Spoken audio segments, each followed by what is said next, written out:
இந்த வெயில் நாளில் மண்பாண்டத்தில் தண்ணி குடிக்கிறது அவ்வளோ நல்லா இருக்கு. இதில் சுவை மட்டும் இல்லை, ஆரோக்கியமும் அடங்கியிருக்கு. ஒவ்வொரு வருடமும் புது புது வடிவங்களில் சந்தைக்கு வருகின்றன மண்பாண்டங்கள்.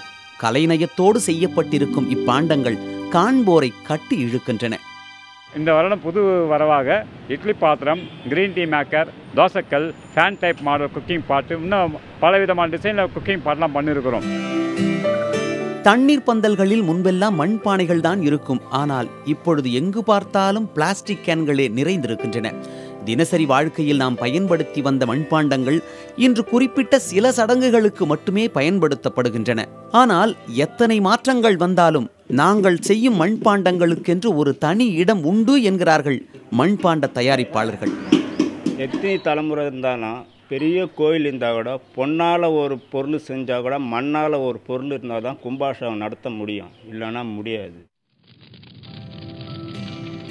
மண்பாண்டங்களில் சமைப்பதன் மூலம் சுவையோடு நலமும் கிடைக்கும் என்பது தெரிந்தும் கூட இன்றும் இவை பெரும்பாலான வீடுகளில் இல்லை என்பது மறுக்க முடியாத உண்மை.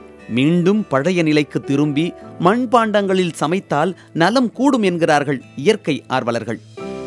மண்பாண்டத்தை பொறுத்த வரைக்கும் அது 80 டிகிரிக்குள்ளாக சமையலை செய்து முடிச்சிடும். அப்படி செய்யும்போது பார்த்தீங்கன்னாக்க உங்களுக்கு 50% 70% வரை நம்ம சமையல் பண்ணக்கூடிய காய்கறிகளுடைய சத்து, மினரல்ஸ், விட்டமின்ஸ், மினரல்ஸ் எல்லாம் நமக்கு கிடச்சிரும். பட் இதே மற்ற பாத்திரங்களில் சமைக்கும் போது அது முற்றிலுமாக சிதைந்து விடுகிறது.